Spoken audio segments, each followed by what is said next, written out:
34장 말씀드리겠습니다. 이 34장의 말씀은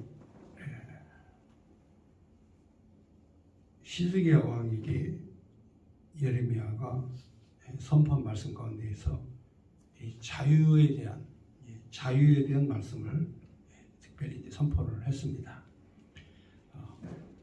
하나님의 백성들이 자유롭게 사는 것은 하나님의 법입니다.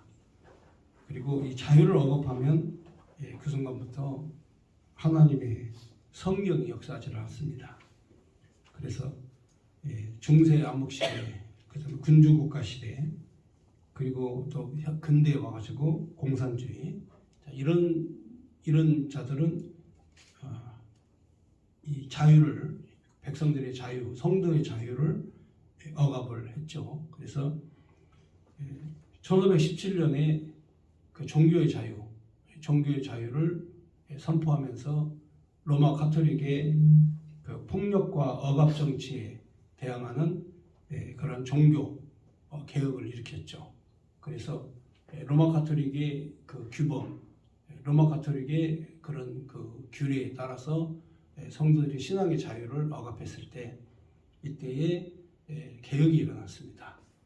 그러니까 이 신앙의 자유, 다시 말하면 그 로마 교황청의 강압적이고 폭력적인, 그리고 이 거짓과 위선으로 가득한 교리에 대해서 이 루터와 그리고 칼빈이 종교 개혁을 했던 거죠. 또 영국의 성공회가 신앙의 자유를 억압을 했죠. 신앙의 자유, 왜냐하면 생각이 다르다, 교리가 다르다, 뜻이 다르다 해가지고 억압을 했을 때 신앙의 자유를 찾아서 영국에서 그 미국을 향해 가는 대서양을 넘어가는 배를 타고 미국으로 건너가죠. 그래서 오늘날 그 미국은 이제 영국의 그 종교적 신앙적 압박에 자유를 찾아서 갔던 사람들이 건설한 국가가 여러분이 잘 아는 현재 그 미국이라는 나라입니다. 그러니까 이 자유를 억압하는 것과 자유를 추구하는 것과의 차이는 이제 하늘과 땅 차이입니다. 지금 현재 우리나라도 지금 과거에 불과 130년, 140년 전에 선교사님들이 이 땅에 들어와서 제일 먼저 했던 게 바로 뭐냐면 자유에 대해서 가르쳤습니다.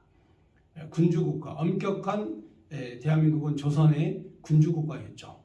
군주국가였는데 거기 노비제도도 있고 그리고 신분제도도 있고, 그래서 국민들이 전체가 억압을 받고 있을 때에 이때에 선교사님들이 우리에게 가르쳐 준 게 바로 신분의 높고 낮음, 그런 차이가 없는 진정한 자유가 무엇인가에 대해서 가르쳐 줬죠.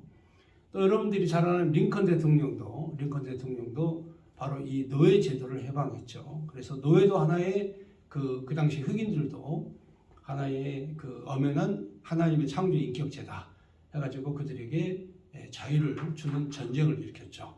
그래서 바로 이 노예를, 이 인간의 생명을 하나의 경제적 가치로 봤던 그 남부군하고, 그 다음에 신앙의 자유를 찾아서 그들도 하나의 인격체다 해서 자유를 위한 전쟁, 그렇습니다.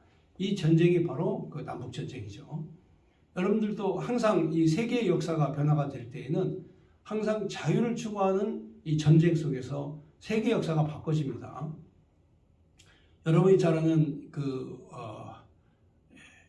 미국의 그 대통령들, 초대 대통령이나 대통령들이 바로 그 미국의 독립전쟁, 다시 말하면 영국의 지배하에서 자유를 찾는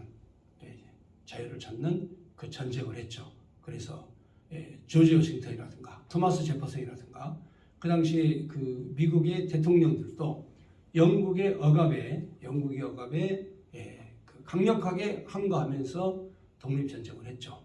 그렇게 해서 오늘날 미국이라는 그런 국가를 건설하게 된 거죠. 바로 이렇게 자유를 위한 끊임없는 투쟁이 이 현재 인류사에서, 전체 인류사에서 끊임없이 이루어졌어요. 그래서 이 억압하는 것은 사실상 종교 아니에요. 억압하는 것은 생각하는 거, 그리고 꿈꾸는 거, 그리고 비전을 보는 거 이런 것들을 다 억누르기 때문에 특별한 어떤 그런 비전과 꿈을 꾸는 사람들이 나오지를 못해요. 그 대표적인 국가가 북한이에요. 북한 같은 경우는 이제 세팅된 그런 교육제도 아래에서 특별한 어떤 그 자유로운 이런 생각이나 이런 것들을 못하게 되어 있죠. 그래서 당에서 가르치고 당에서 지시한 것만 배워야 되는 이러한 그 상황이죠. 그래서 결국에는 북한에는 이 어떤 발전적인 창의적인 이러한 세상을 꿈꾸기가 이제 쉽지 않죠. 그렇습니다. 그래서 항상 그 우리가 생각할 때 북한의 그런 억압된 사회는 북한을 점점 어두움의 길로 가게 한다. 중세의 시대를 왜 다크니스, 왜 암흑의 시대라고 하느냐, 왜 어두움이라고 하느냐, 그거는 바로 그렇습니다. 신앙의 자유가 없기 때문에 그렇습니다. 로마 교황청에서 발표한 것만 믿어야 되고, 로마 교황청에서 하라는 것만 해야 되고, 로마 교황청에서 고백하라는 것만 신앙 고백을 해야 되고, 성도들은 이 자기의 지은 죄 일주일에 한 번씩 최소한 성당에 찾아가서 신부들에게 자신의 죄를 고백해야 되고, 또 있는 재산을 다 팔아서 죄를 사함받는 면죄부를 사야 천국에 가고, 이런 말도 안 되는 그런 교리들을 만들어 가지고 가르쳤죠. 그래서 결국은 그렇습니다. 바로 그 인간의 생각, 사상의 자유를 폭발시키는 그런 하나의 동기가 바로 여러분이 잘 아는 르네상스입니다. 그래서 중세 시대에 바로 이런 르네상스를 통해서 바로 인간의 생각, 그리고 사상, 그리고 이 신앙의 자유를 추구하고 찾아가는 그러한 대변혁의 시간을 가져온 게 인류의 역사상의 르네상스라고 할 수 있죠. 자, 오늘 제가 자유에 대해서 이렇게 말씀을 드리냐면, 성경에 오늘 우리가 읽어야 될 성경에 이 자유에 대한 그런 그 하나님의 의지를 확실하게 표현한 내용입니다. 사람의 자유를 억압하고 자유를 뺏으면 너희는 하나님에게 심판을 받을 것이다. 자, 이게 오늘 주신 그 내용의 말씀인데, 오늘 이 말씀을 통해서 우리가 한 가지 찾아야 될 것은, 우리가 고대 또는 그 과거에 그리고 또는 근대의 역사 가운데에서 자유를 추구하는 사람들이 반드시 승리하고 반드시 이겼다는 사실입니다. 단 한 차례도 자유를 추구하는 사람들이 진 적이 없습니다. 세계의 역사는 바로 자유를 지금 우리에게 가르쳐 주고 있습니다. 여러분이 잘 아는 그 프랑스의 루이 18세의 그 억압과 폭정 시대에 프랑스인들이 자유혁명을 일으켰고, 바로 이 자유의 깃발 아래서 프랑스가 혁명을 했을 때 강력한 군주제도를 물리치고 시민혁명으로 혁명을 완수했습니다.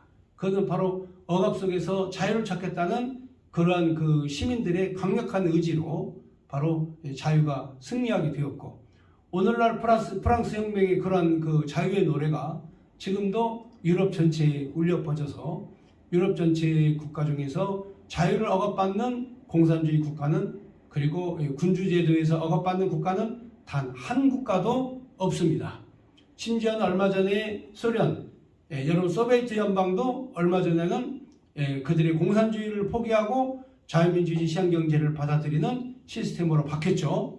지금 현재 이 전 세계에서 유일무이한 그러한 그 자유를 억압하고 행동의 자유, 거주의 자유, 이동의 자유, 그리고 사상의 자유를 억압하는 국가, 북한.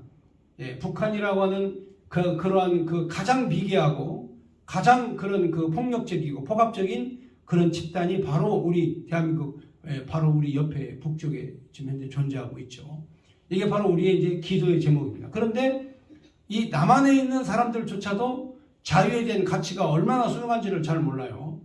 너무나 자유롭다 보니까 도리어 북한을 공경하고 북한을 존경하고, 그리고 김정은을 존경하는 지도자라고 하고, 북한의 그런 공산주의 제도를 흠모하고, 자, 이런 사람들이 우리 남한에도 많이 있다는 얘기죠.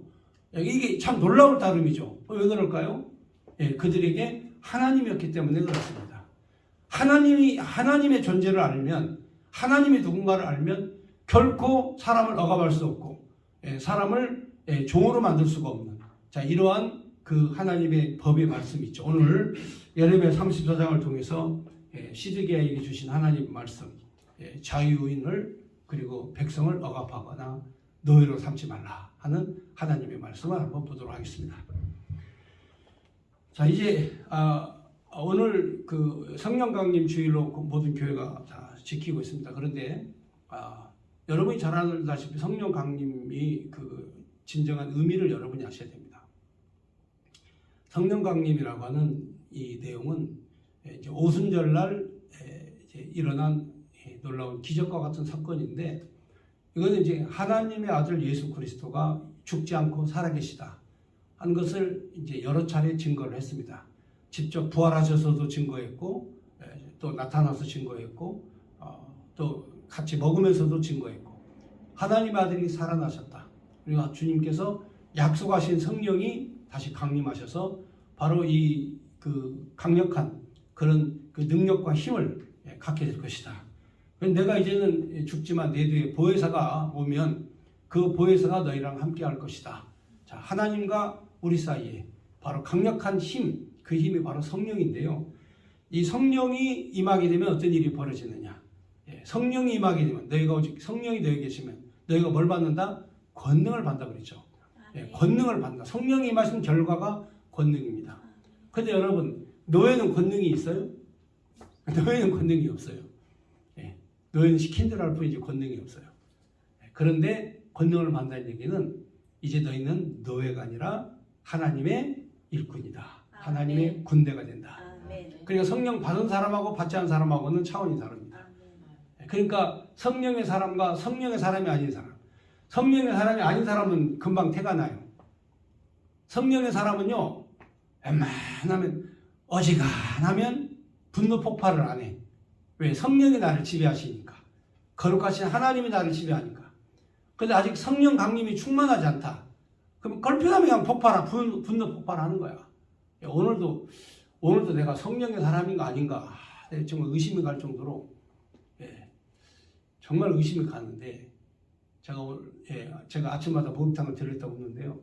아니 그냥 그 목욕탕에 찜질방에서 옷을 입고 땀이 펄펄 젖어가지고 있는 옷을 갖다가 바로 옆에가 바구니예요. 바로 옆에가 옷을 넣는 바구니인데 진짜 이 인간들이 말이죠. 그걸 벗어서 바구니에다 넣으면 되는 거를 땅바닥에다가 그냥 다 놓고 가는 거예요. 그래서 내가 진짜 성질이 나든지 내가 정말 이런 세상에서 내가 이런 무질서한 세상에서 인간이 그 기본적인 예의도 지키지 않는 이런 세상에서 내가 여기서 살아야 되냐 하면서 성질이 바락바락 났어요. 정말 이게 기분 나쁘고 짜증난다. 아니 바로 옆에요. 바구니가 옆에 있어요. 넣는 거. 근데 왜 거기다가 벗은 그대로 그 자리에다 놓고 오냐 그 말이에요. 그래서 내가 이거 뭐 문제가 있긴 있다.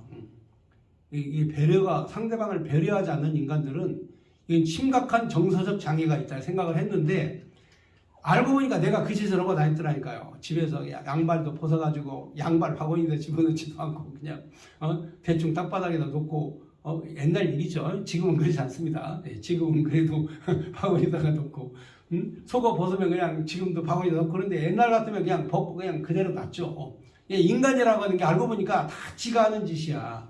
그런데 성령 받지 않습니까? 성령 받으면 권능 받은 표시가 뭐냐? 상대방 배려하는 거야. 성령 받고도 상대방 무시하는 인간들 있죠. 특별히 목사님들 가운데에서 목사님들과 성령 받았다고 해놓고 말씀은 잘 전해. 그런데 사람 개무시한 사람이 있죠. 그건 가짜예요. 100% 가짜입니다. 저는 우리 어린 막둥이한테도 제가 가끔 이 서열 정리를 위해서 반말을 할 때가 있지만 평상시에는 절대로 반말 안 해요. 존댓말을 하지. 그러니까 사람이라는 게 이 어린아이한테도 존댓말을 쓰는 인격체하고 자기가 지배적인 어떤 권위에 있다고 그래가지고 상대방의 인격을 무시하는 특별히 남편이 아내의 말을 들어주지 않는 거 인격 무시하는 거 이거는 성령 받은 사람의 증거가 아니에요.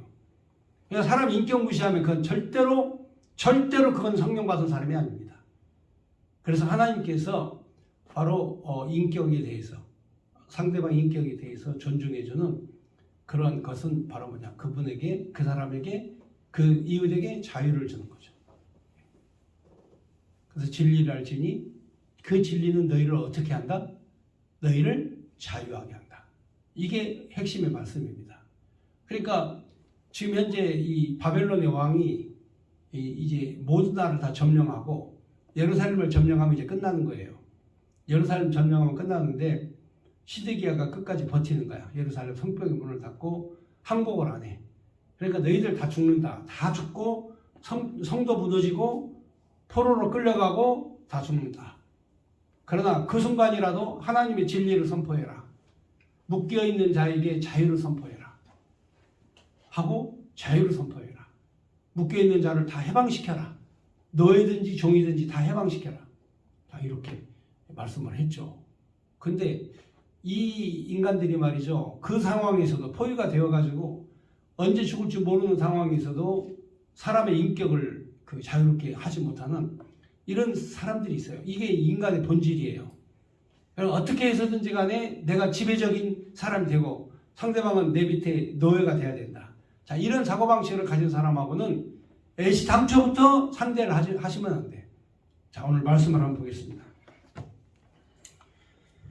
바벨론의 느부갓네살 왕과 그의 모든 군대와 그의 통치하에 있는 땅의 모든 나라와 모든 백성이 예루살렘과 그의 모든 성읍을 칠 때에 말씀이 여호와께로부터 예레미야에게 임하여 이르시되. 그러니까 어떤 상황인가 아시겠죠?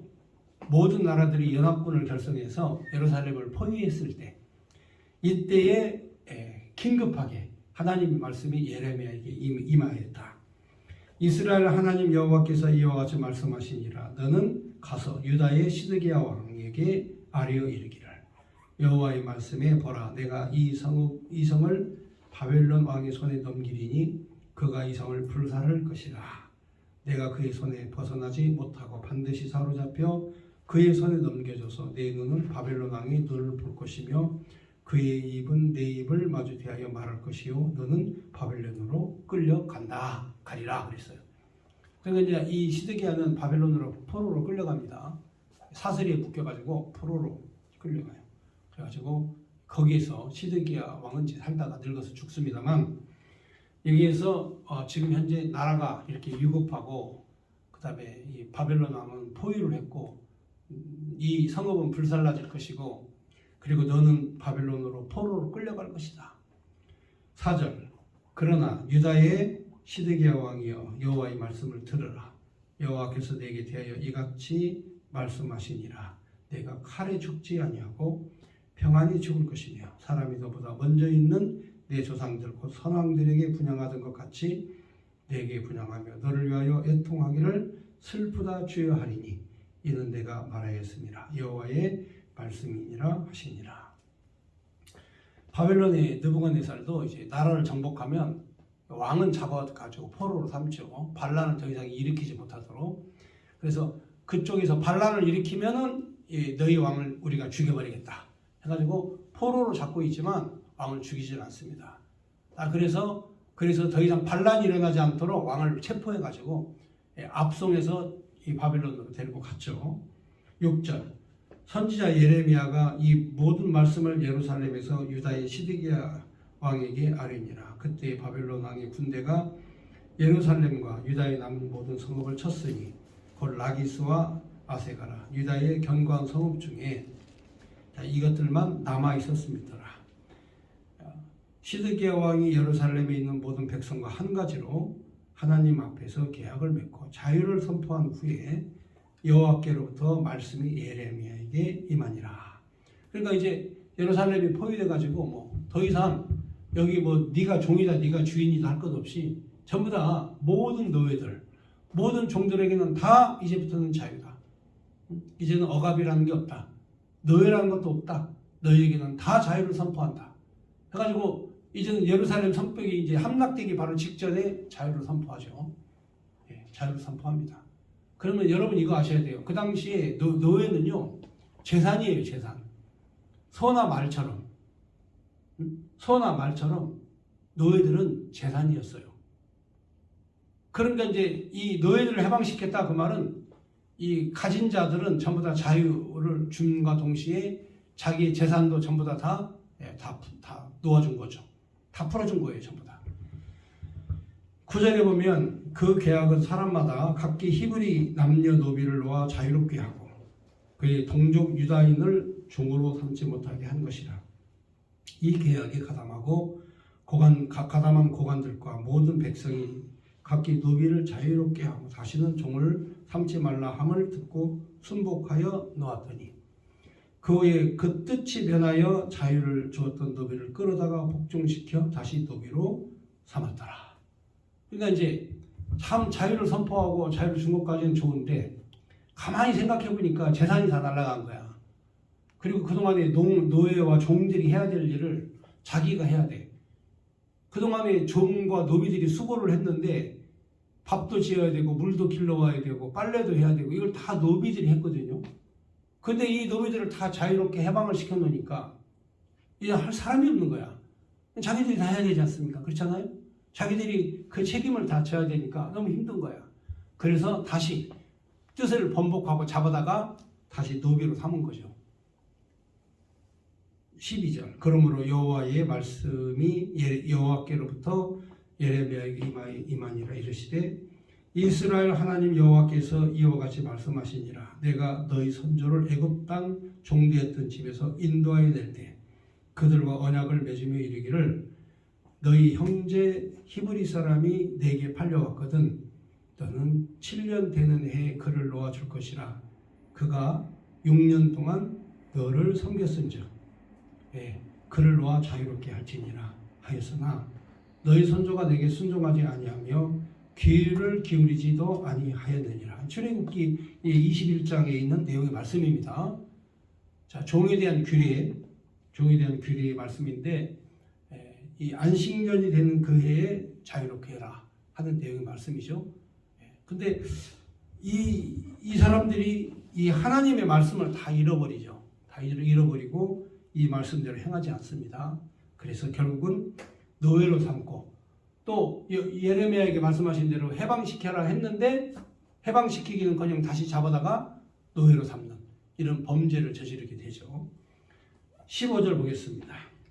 그러나 너희는 이제 돌이켜 내 눈앞에 바른 일을 행하여 각기 이웃에게 자유를 선포하되 내 이름으로 일컫는 바 받는 집에서 내 앞에서 계약을 맺었거늘 너희가 돌이켜 내 이름을 더럽히고 각기 놓아 그들의 마음대로 자유롭게 하였던 노비를 끌어다가 다시 너희에게 복종시켜 너희 노비로 삼았도다. 그러니까 뭐 자유롭게 해방을 시켜놓고 다시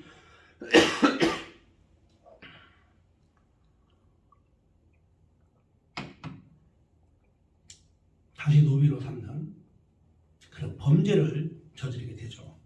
17절 그러므로 여호와께서 이와 같이 말씀하시니라.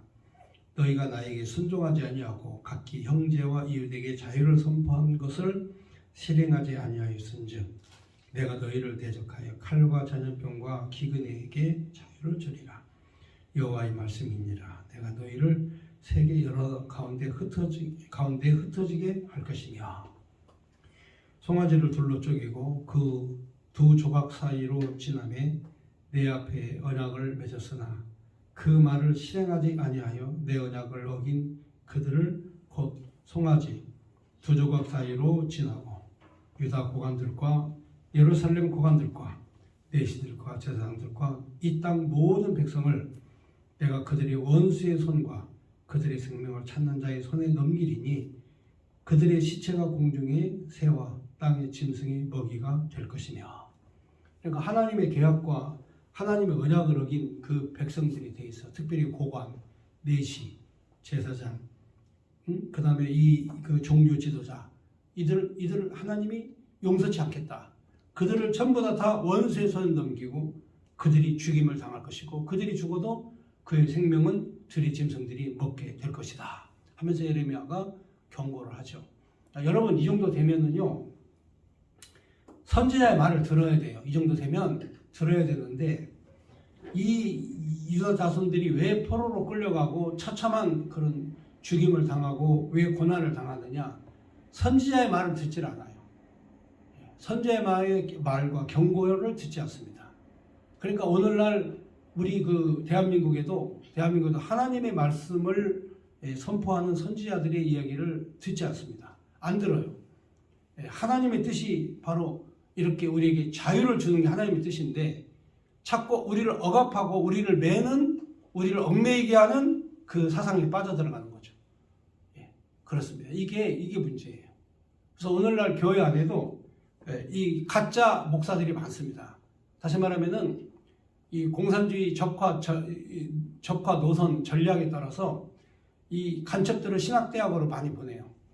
간첩들을 신학대학으로 보내서 거기에서 신학을 연구하고 공부하면서 목사가 되면서 바로 간첩 활동을 하는 거죠. 그게 바로 우리나라를 매우 위험에 빠뜨렸던 그런 이 기독교 장로회를 만드는 그런 그 목사라든지, 자 이런 사람들은 그렇습니다. 이게 신앙이라고 볼 수 없어요. 완전히 이 대한민국을 적화시키는데 교회가 앞장서는. 지금도 그렇지 않습니까? 뭐 지금도 얼마 전에도 그 캐톨릭 신부는 윤석열 대통령 비행기에서 떨어져 죽으라고 기도하고, 자 이런 행동을 목회자들이, 성직자들이 그런 기도를 하죠. 그러니까 이런 그 사람을 얽매이고 억압하고, 자 이런 사상을 흠모하고 그 따르는, 자, 이런 목회자들이 있다는 얘기죠. 지금도 그래요. 자 그래서 이 하나님께서 이 나라가 망하기 일보 직전에, 바로 이 예레미야에 주신 말씀 가운데 바로 너희 백성들에게 자유를 주고 해방을 시켜라 하는 내용의 메시지입니다. 그런데 21절, 또 내가 유다의 시드기야 왕과 그의 고관들을 그 원수의 손과 그 생명을 찾는 자의 손과 너에게서 떠나간 바벨론 왕의 군대의 손에 넘기리라. 하나님께서 너들의 생명을 바벨론 왕의 군대에게 넘기겠다. 또 여호와의 말씀이니라. 보라, 내가 그들에게 명령하여 이 성읍에 다시 오게 하리니 그들이 이 성을 쳐서 빼앗아 불사를 것이라. 내가 유다의 성읍들을 주민이 없어 처참한 황무지가 되게 하리라. 그러니까 이 바벨론의 군대가요 1차, 2차, 3차 이렇게 진격해 와요. 1차 오고 2차 오고 3차 오는데 1차 온 것은 이제 606년 BC 606년 1차 침공해가지고 항복을 받아내요. 항복을 받아내고 이 바벨론 왕을 섬기겠다 해가지고 포로로만 몇 명 포로로만 끌고 왕족, 귀족, 학자들, 그 다음에 기술자들 이런 사람들만 포로로 끌려가고 나머지는 이제 그 바벨론의 조공을 내고 평화롭게 살아라 이렇게 했는데 계속해서 반역을 일으키죠. 반역을 일으켜요. 그래서 바로 이 백성들이 상한 갈대 지팡이 이 애굽을 자꾸 의지를 하는 거야. 애굽이 우리를 해방시켜 줄 거다 이렇게 생각을 하죠. 그래서 이 애굽을 의지하고 그리고 바벨론 느부갓네살을 배신하자 이 예레미야 선지자가 백성들에게 말씀을 전하는 거죠. 하나님께서 이미 70년 포로 생활의 뜻을 정하셨으니 70년 동안에는 우리가 섬기고 살자. 하나님이 정하신 데에는 빨리 포기하고 하나님 말씀 따르고 사는 것이 가장 현명한 방법이에요. 거기에 대항하고 거기에 벗어나서 날리고 발버둥 치는 것이 더 힘든 일이에요. 그러니까 하나님이 이미 뜻을 정하셨으면 빨리 포기하는 게, 하나님 말씀 앞에 순종하고 복종하는 게 이게 편히 사는 길이거든요. 그래서 이 예레미야는 자기 백성들에게 편히 살 길을 가르쳐 주는 거야. 하나님이 이미 뜻을 정하셨다. 하나님의 말씀에 복종하고 섬기고 살자. 바벨론 왕이 우리를 지배하고 우리를 다스릴 것이다. 근데 여기에 반발하는 백성들, 하나님 말씀을 듣지 않는 백성들, 이들에게 엄청난 고난과 고통이 온다 하는 내용의 말씀을 오늘 주셨습니다. 진리의 영 되신 성령님께서 우리와 함께 하시고 우리 마음의 음성을 들려주시고 이끌어 가시는데 그거 거역하면 그때부터는 고생이 시작이 되는 거죠. 그게 고생이에요. 성령님의 인도하심에 따라서 순종하고 복종하게 살면 어디에 있든지 무엇을 하든지 하나님께서 형통하게 하신다 하는 내용의 말씀 오늘 여기까지 말씀드렸습니다.